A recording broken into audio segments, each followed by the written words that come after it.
A pre-Super Bowl press conference of sorts, if you will, discussing last week's big announcement of AHEAD acquiring New York City-based CDI. I'm Tom Pohlmann, head of marketing communications at AHEAD, and I'm joined by the two gentlemen who really made this awesome combination happen. That's Dan Adamany, founder and CEO of AHEAD, and Rich Falcone, former CEO of CDI and now president of AHEAD. Welcome, gentlemen. How are you guys? Good. Welcome, Tom. Awesome. Thanks for being here. So last week was a very busy week for you both, so we thought we'd give you an entire weekend to catch your breath and then come at you with a bunch of questions that will help our audience. That audience can be customers, partners, our own colleagues, who knows, maybe a few competitors sprinkled in there to learn a bit more about this exciting combination and what it means for them. So just for the audience, we took a number of questions that were submitted as part of the registration process ahead of time. I've sprinkled them into today's session and we'll address them that way. So sound good, everybody? Do it. All right, awesome.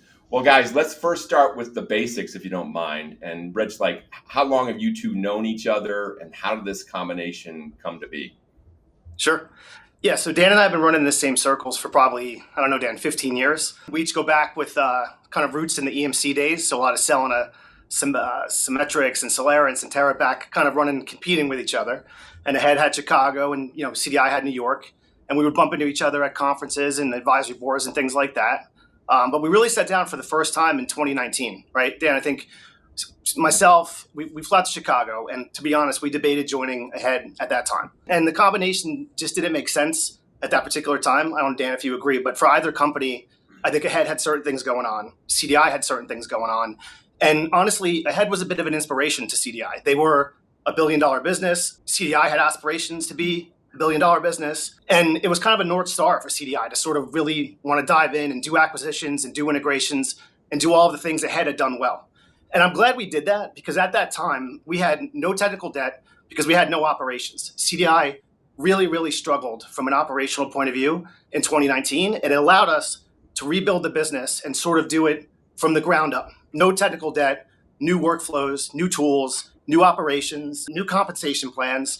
And I think 3 years later, we became a much better company to acquire, to bring into AHEAD. I think we bring more value now than we did 3 years ago when we had our first conversation. But Dan, from your perspective, what's behind the new normal? New normal. That is Dan, true. why That did is you true. push so hard to bring CDI into the AHEAD fold?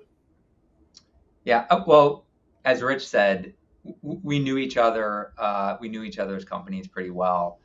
I'd say first and foremost, just having done now 10 acquisitions-ish, it's all about the people. And as I look at CDI, great group of people. We're in the people business, so our people create offerings, our people deliver offerings, our people interface with our clients. And CDI just has a great culture, great leadership. So I also feel like from a values perspective, very similar values to AHEAD. Talk about them a little differently, but ultimately the same thing. The other thing I really liked, which is obvious with CDI, is the geography. So extremely complementary to AHEAD's geos. We have, I think, one, maybe two overlapping clients. We just really don't overlap from a geo perspective at all, which makes everything easier. Go-to-markets are similar. And CDI is just going to make us bigger and better. As you look at our service offerings, if you look at our client base, we're going to be a better business. Got it. I think waiting those 3 years really made the combination even more powerful. I think back then it would have been good, but now it's great. Awesome. I agree. So Rich, this had to be a pretty emotional decision for you. You've been at CDI 23 years, right? So yeah. What made this deal a no-brainer, or what was it even a no-brainer, and to work with Dan to make this happen? No, I don't think anytime you're passionate about something, it's ever truly a no-brainer. I think that, Dan and I took our time here, right? Dan and we spoke in 2019, but even the last year, we spoke countless times. And I think, my concern, and I think, Dan, you had similar concerns at the start, was if you take the Yankees and the Red Sox and you put them on the same field, right, you're going to have a better team. You're going to have better athletes, more athletes, right? If you take the Cubs and the White Sox, you're going to have a better team.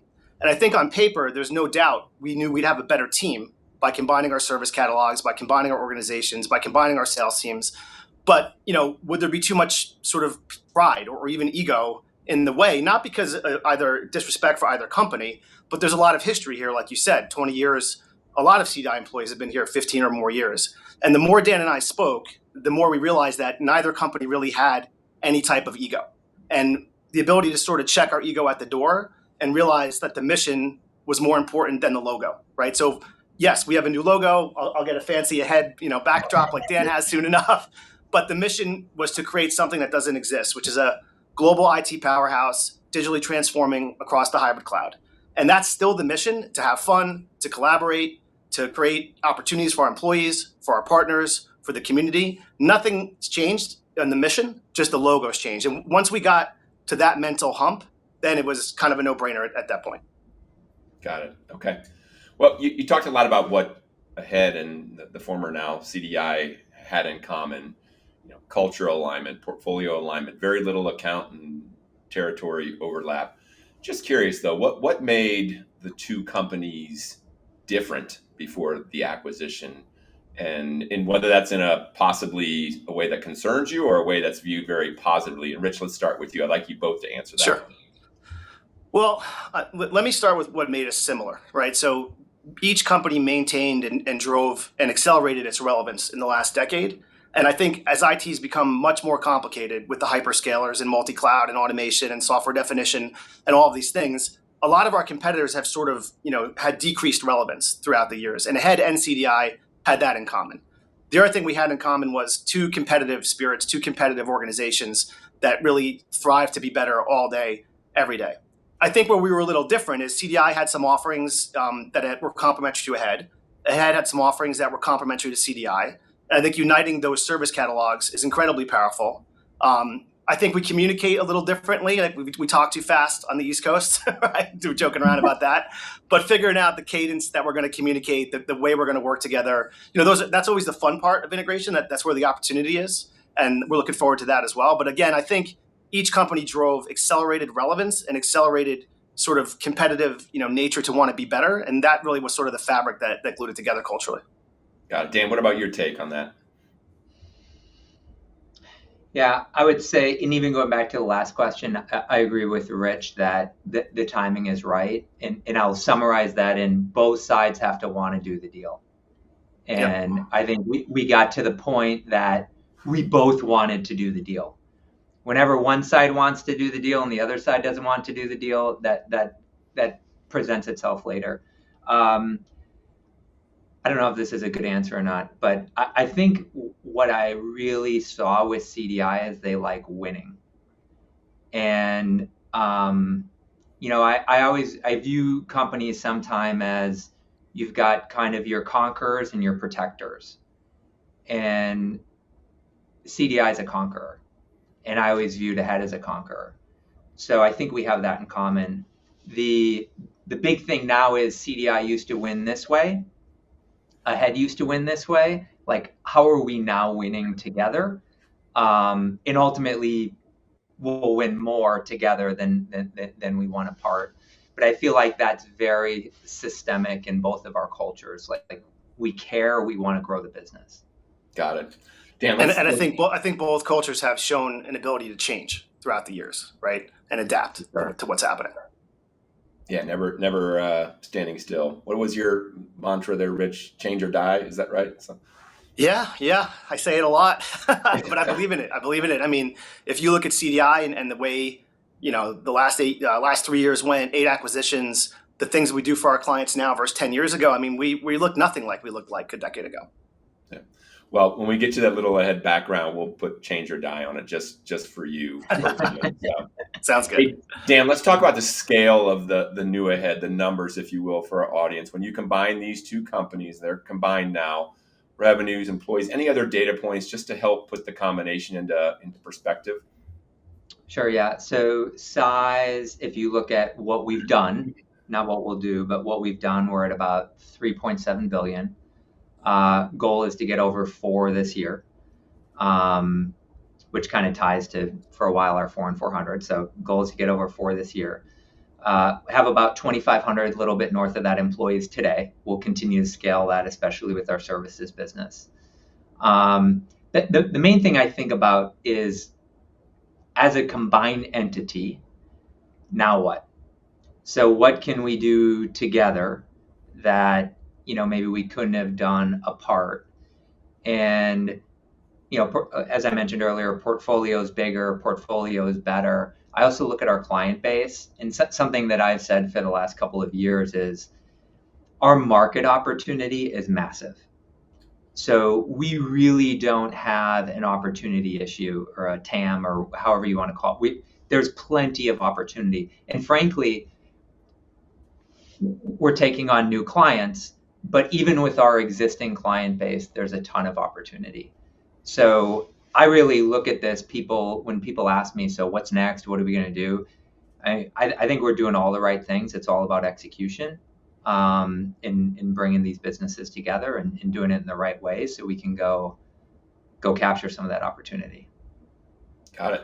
Well, let's talk about scale. Rich, from your perspective, maybe tell us how scale benefits our clients or benefits our OEM partners. Sure. How does it help them? I think when you look at aspects of our business, so if you look at the ServiceNow practice, if you look at the managed service practice, consulting in general, there is tremendous value to having scale to consulting, right? Look at ServiceNow, there's so many modules. There's a different PLA attainments you have to get.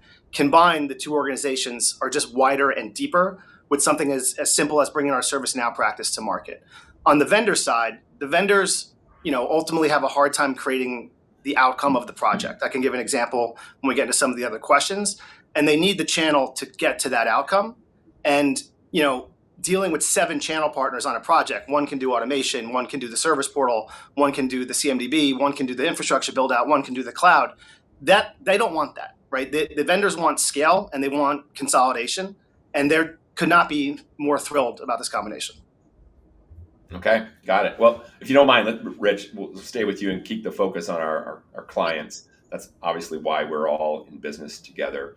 So scale has a benefit for those clients, but what else how did CDI view the client? I had always talked about being client obsessed, but what's in it for our customers, this new combination of AHEAD and CDI?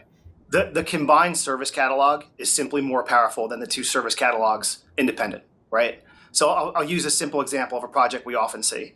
You have a developer that wants to work from anywhere, all right? He wants to write the next revenue generating application for the end user. He wants to do it over a SASE network. He wants to access a digital marketplace through a service portal to order his Kubernetes environment. That environment, maybe business logic software like Jenkins is going to push it out to Amazon, and Terraform is going to automate the builds. Maybe it's going to go on-prem with VMware, and VMware is going to automate the builds. Someone's got to build the infrastructure stack. Someone's got to update the CMDB in real time. Someone's got to back it up. Someone's got to replicate it. All of these things, again, that customer could be working with 5 companies to accomplish that outcome. And with the combined AHEAD CDI service catalog, there's one company that could take that project from the SASE network build to the service portal, to the digital marketplace, to the infrastructure build, the automation, software-defined networking, and the CMDB update. Now, I know that was a mouthful, but that's the project. That's what the customer needs to do. The outcome is giving that developer a seamless experience to roll out his Kubernetes environment through a service portal. But they don't want to deal with 7 companies to do that. And that's the power of the combination. Awesome. And you got Kubernetes in there too, which I'm impressed with. Got to say it at least once. You got to say it once. Service portal, automation. I had all the good ones in there. It works. Hey Dan, how are the two of you going to work together personally? You're both used to running your own shows. You're going to come together under the AHEAD banner. What's it going to look like? How's it going to work? Yeah, from an org perspective, like how are we structuring? So I'd say one of the unique things about this deal, if you look back at recent acquisitions, really we haven't put anybody on the ELT from recent acquisitions. And if you go back further, we've never put 2 people on the executive team. And this is where I feel like there's opportunity. So both Rich and Vince Collado, who's the COO for CDI, will be on the executive team. So both will report to me. The goal in doing this is really to make sure we're getting new perspective. So Rich mentioned earlier change. Like, we want to change. I think we need to continually change. And I think by mixing the executive teams, that will be more apparent and at the table. Rich specifically will run our go-to-market. So he'll be president ahead, as you mentioned. Go-to-market is he'll run all of sales, all of marketing, and our partner relationships. So if I look at us in kind of this engine, I've talked about getting to 6 billion by the end of 26, that's really going to be Rich's responsibility. He's going to be the engine for that growth. Got it. Also, I think, what I was going to add is that we do a lot of things the same, right? We a lot of the same service catalog, but the way we do them is maybe a little different. The way we measure them, the way we track them. And I think we're going to be able to take the best of both and kind of combine that into something that is just going to be beyond powerful once the integration is complete. Got it. Okay. So you're both growth-minded individuals, obviously. Dan, what if you could kind of like encapsulate it briefly? What does your strategy for growth and long-term success look like at AHEAD? If we're 3.7 billion now in annual revenues, trying to get to 4 this year, we'll get to 4 this year. What do you expect it to be in the future? Whatever you're willing to share. So. Yeah. So people often ask me, like, what do you want to do that we're not doing? And today I'd say, at a high level, obviously within our practices, within our offerings, we're constantly improving and I'd say bringing new things to market, but within that vertical or within that practice, I don't really have an area we want to explore right now that we're not exploring. So we want to get better at everything we're doing, but we don't want to go tackle a new vertical. So I really don't have that. Like, if you would ask me a couple years ago, 2-3 years ago, I might have talked about, we need an integration facility. We need, a product or a asset management, something like lifecycle management, what Hatch is bringing to us. I feel like we have the offerings. So my biggest focus right now is on our clients. And I feel like if we add value to our clients, to my earlier comment, we're going to continue to grow. So I'll talk about relevance. How do we become more relevant? What are we doing within our clients? This means educating them. It means executing for them, and also doing it in a way that they want to do more with us. So what's the client experience? And I find a lot of companies will deliver outcomes, but the experience is not great. So we want to deliver the outcome and do what we said we're going to do, but also do it with a great experience. And I think if we do that, our clients will continue to come back to us to help them with more things. So I think as I look at the next few years, it's really just how do we continually improve the experience and the way we do things and how clients perceive us. If CDI were to remain standalone, we had 2 big gaps: an Amazon practice, and we struggled with global staging and lifecycle management and global integration. And we solved those 2 gaps overnight by partnering with AHEAD with what they had already with Amazon and their recent acquisition of MBX. So if you're a CDI client, those have been holes for us objectively, and those holes have been plugged. Got it. Awesome. So Dan, building on that, what do you think this new form of AHEAD will be famous for in the next year, 2, 3 years? What do you want us to be known for in the market? Yeah. Kind of tying into on the theme I just said, I just want to have an impact. So as I look at our clients, all of them are trying to have an impact, especially if you look at the technology group or even parts of the business, they're trying to impact their business by deploying technology in some way, shape, or form. And I think we're in this unique position to help them accelerate that impact. And the reality is most of our clients, so if you think like Fortune 2000, Fortune 1000, they're bigger companies, and it's easier said than done for a lot of different reasons. And it depends on what they're trying to do. But we're in a really unique spot to help them with their strategy. So if they know they want to do something, but they don't know how, or maybe they're even unclear exactly what they want to get done, we can help from the strategy perspective to the execution, which is everything that Rich just kind of walked through earlier. Like, our capabilities are wide. We can help them execute. We can help them maintain. We have a very large managed services business now, and that could be on the application side, on the ServiceNow side, on the infrastructure side. So it's just this, like, how do we help them move faster? Almost every client I meet with, they're just, I won't say they're stuck because they're moving, but they all want to move faster. So if I think about what do I want to be famous for, and if two CIOs or COOs are having a conversation and maybe things aren't moving fast enough, I want them to think about us. Got it. So if I unpack what you're saying, I hear speed, business impact, end-to-end accountability from strategy through deployment, through even ongoing operations, through managed services. Got it. Rich, were you going to say something? Also, if you ask any CTO, is your job harder now than a day ago, year ago, 5 years ago? There's more optionality with the hyperscalers. There's more they can do, legacy applications, new applications, but the job itself is harder. And what we have found, and one of the reasons M&A was so successful at CDI and at AHEAD, a lot of our legacy competition is sort of becoming a little less relevant to their client every day. Still great people, still maybe great companies, great cultures, but their relevance is sort of going in the wrong direction. And I think that's where these combinations have made sense. And to Dan's point, that's what keeps that speed going and keeps that pace of outcome coming at the right pace. Got it. Okay. You mentioned, Rich, things are hard. Speaking of something that's difficult, acquisitions and integration, right? So acquisitions are hard before the deal is signed. They get even harder after the deal is signed. Now, you've both led companies through a lot of acquisitions, a lot of M&A, and it's been a strength of ours collectively. What do you think the key is to a successful integration of CDI into AHEAD? I'm going to start with you, Rich, and then go to Dan.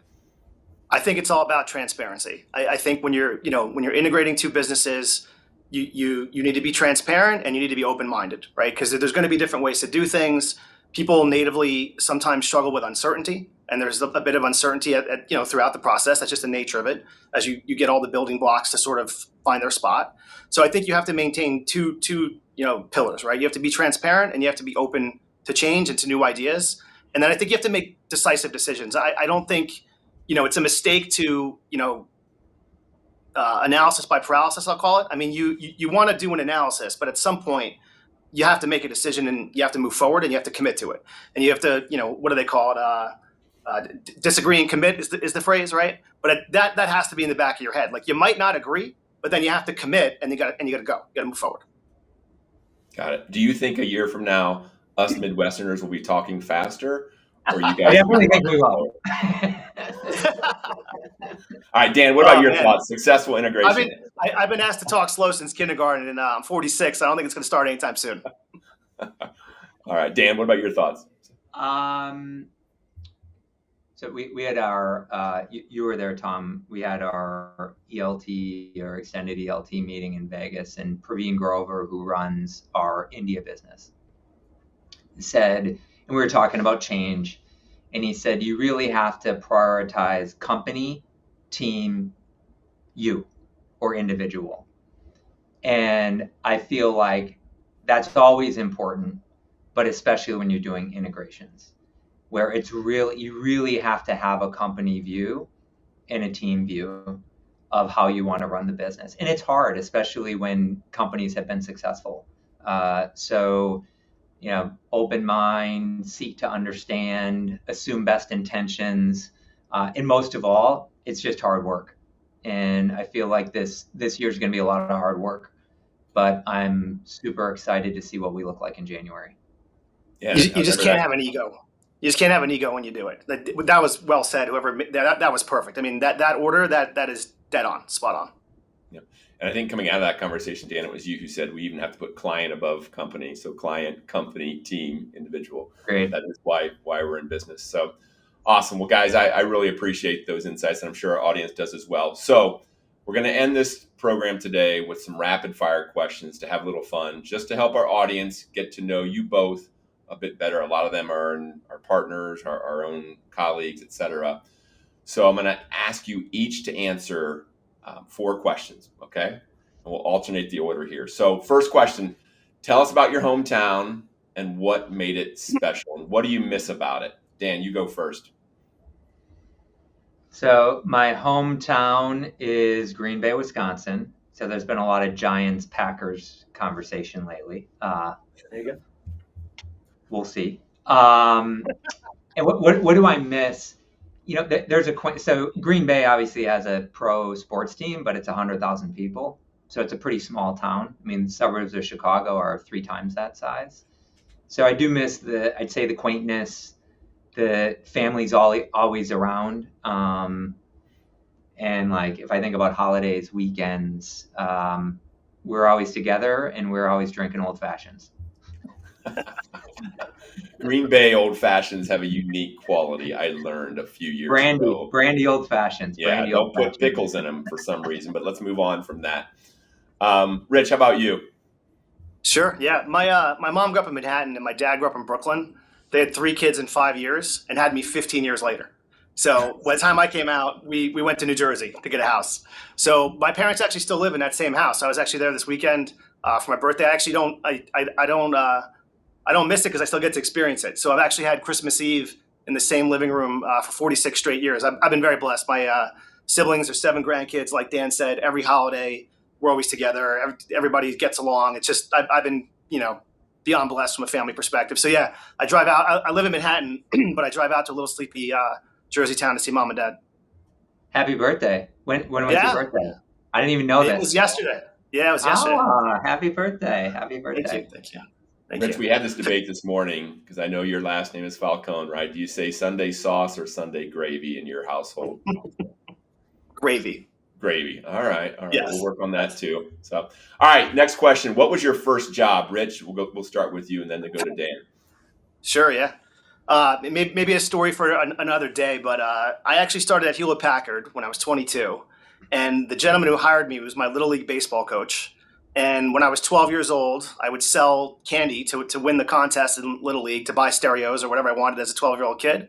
And he actually told me when I was 12 that I was a natural-born salesman, and he would hire me one day to do sales at HP. I didn't know what he was talking about at 12 years old, but that man unfortunately passed away, but he kept his word. He called my college dorm when I was 22, and that's how I got my first break. Started at Hewlett Packard. It's how I met CDI's founder, Eric, and one thing led to another 23 years later. So the lesson there is be very nice to your Little League coach and sell a bunch of candy one day. Get a job. That's awesome. That's awesome. Dan, how about you? Yeah. First job? So first job, like, I grew up in the restaurant business. So my dad took over a restaurant from my grandfather. So started early, doing the worst jobs in a restaurant. And then, I finally made it up to bartender. So that was my first job. And I say to my wife now, if I could get my kids to start working at, 10, in the restaurant business, I would, because it's hard work. It's great, just interaction with people. But that was my first job. So I did that until I got a real job. And your dad taught you a great client experience lesson you always like to share, right? About doing the dishes? Yeah. Well, the company line when I first started, so my dad owned the restaurant, but when we were busy and the dishes got backed up, he would go back and take his sport coat off and put his tie, tuck it in, and he'd be doing the dishes. And I've used that just as like, it doesn't matter what your role is in the business. When something has to get done, you got to do it. So if you got to do the dishes, you got to do the dishes. So that was kind of a line we still use here. Well, again, when you get back to the cultural alignment, we the saying at CDI was everybody's got to take out the trash, right? So back when we had an office in Jersey, I mean, anyone would chip in, clean, mop, dust, whatever. So very, very similar approach. Very similar. Awesome. If you didn't end up in the IT industry, what do you think you would have done, Dan? And then we'll come to you, Rich. I almost, before I started a hotel, before I started AHEAD, I was raising money to build a hotel and restaurant. So glad I didn't do that, because 2008 would have crushed me. But yeah, that's probably the path I would have been on. Maybe 10 years from now. Rich, yeah. What about you, Rich?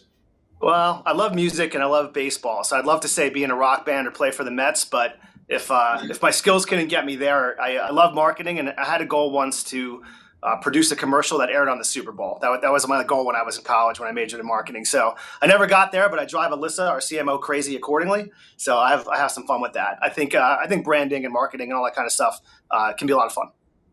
Awesome. Well, as you well know, Tom. Yeah. Just give me $20 million. I'll get you your Super Bowl commercial. I'll let you even design it. So, hey, Dan, we're big enough now. Maybe we'll do an AHEAD commercial one day. All right. Last fun question. Dan, you have sons. You have 4 of them. Rich, you have daughters, 2 of them, if I have my data right. Dan, what is your advice for raising boys? And then Rich, what's your advice for raising girls? And then we'll wrap up.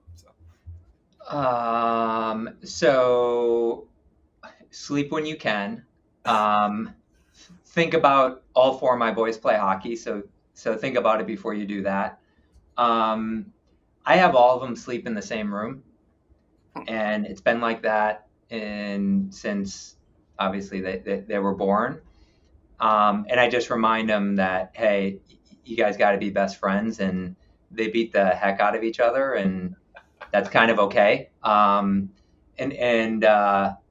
it's got to be about mom every day. I love it. Rich, what about you and your daughter? Hey, Dan, that's pretty funny. We didn't prep, but I shared a room with my 2 brothers growing up, and we were best friends. My wife shared a room with her sister, best friends. And I have the same rule. My kids are forced to stay in the same room. My older one is, every now and then she wants out, but it's not happening. So I'm a big believer in that sort of pillow talk, and as siblings, that's pretty cool. I didn't know that about you. I think as hard as I've tried raising 2 girls, I think sometimes I treat them differently than if it were 2 boys. I mean, I shouldn't, it makes no sense. But I think I take that trap. Sometimes I don't think you should be more strict or less strict based on your child's gender. It just should not matter. But I think sometimes that, when they were younger, maybe a little more, but you fall into that trap. And I think the last thing I'd say is if you have 2 girls and they agree with your wife on something, you're probably running uphill. You might want to punt on that one. Good point. It is all about mom. So one last takeaway from each of you for any customers, partners, employees, media watching out there today. Any one bit of it takeaway you'd like to share with them? Rich? Yeah, sure. I mean, look, I think, tomorrow's not going to look like today, right? So I think, what we're doing for our customers now versus what we'll do for them in a year or 5 years ago or 5 years from now, it's our job to continue to stay ahead of that curve and collaborate with them, right? Collaborate with our partners and drive value together. I don't think it's a one-way conversation. We do advisory boards. We want to hear back from our customers. We want to hear back if we're on the right path. I think, collaboration is key to success internally, externally, with the vendors, with the clients. I don't think we want to just wake up and say, here's what we're doing without any feedback. So I think, my ask of the client base would be, give us some feedback. As we integrate here, what are you seeing in the service catalog that excites you? I agree with Dan. I don't think there's too much missing. I don't wake up in the day wishing there was more in the catalog, but I think an open dialogue with the clients would be phenomenal, not just during this integration, but after the integration. Great. Thank you, Rich. Dan? Yeah, I think that was a great answer. I think the way we get better is to serve our clients and our partners and our employees better. So in order to figure that out, we're all ears. I know everything's going to be good. Like, I feel really great about this integration. Obviously, we've got a plan. We have clear line of sight to being all set by early next year. But we can definitely use some insights and make some tweaks. And, as we go, this is an iterative process. So I would just ask everybody, please give us feedback. We're definitely listening. All right. Awesome. 100%. Gentlemen, thank you so much for your time. Thanks, Best of Tom. luck as you unite these 2 great companies. And for those of you out there watching this LinkedIn Live, thank you as well. If you're a follower of CDI's LinkedIn page, do us a favor. Be sure to follow us here at AHEAD as we merge those 2 properties. And if you have questions or want to learn more, by all means, reach out to us at ahead.com. Thank you all. Have a great day. Take care. Thank you. Thanks, everybody. Take care. See you. Bye-bye.